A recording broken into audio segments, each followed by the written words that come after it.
mga Pati GSIS. may mga ayuda. Oho. Ang isa sa nagdeklara ay probinsya, lalawigan po ng Bulacan. Nako. State of calamity na ang Bulacan. Oho. Narinig ko nga yung gobernador dyan eh. Ang pangalan Nakapanayam ata si Daniel. Daniel Padilla. Oo, si Daniel.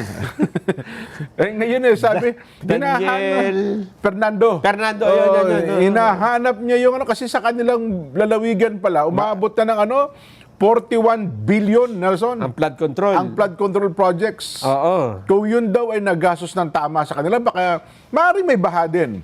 Pero baka hindi ganito. Tsaka makikita mo yung asan yung infrastructure. Oo diba?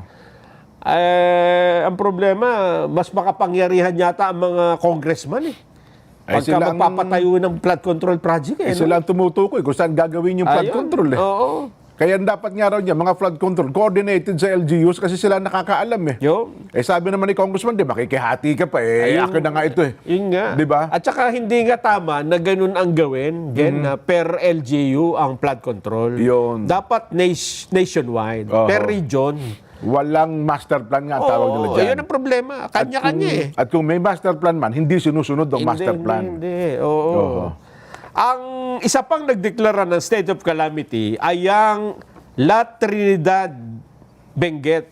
Sa Oo. bayan ito, Municipal Resolution 374-2026 Nandyan yung bagsakan ng mga gulay. ng gulay sa may La Trinidad. Nung isang araw, di ba nakita natin na nabulok lang yung mga gulay, Yun hindi na na nga. ibaba. Oho. Ano ba yun?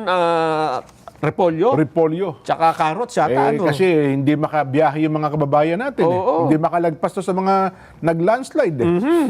At saka dahil may state of calamity, pwedeng magpataw ng price control. Yan. Hindi tataas. Alam mo ba, baka siguro ito alam ng mga nanay eh.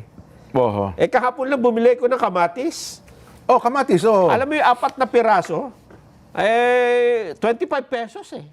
Ba? Alam mo ba kung gaano nakadami ang naitala sa buong bansa na mayroong influenza-like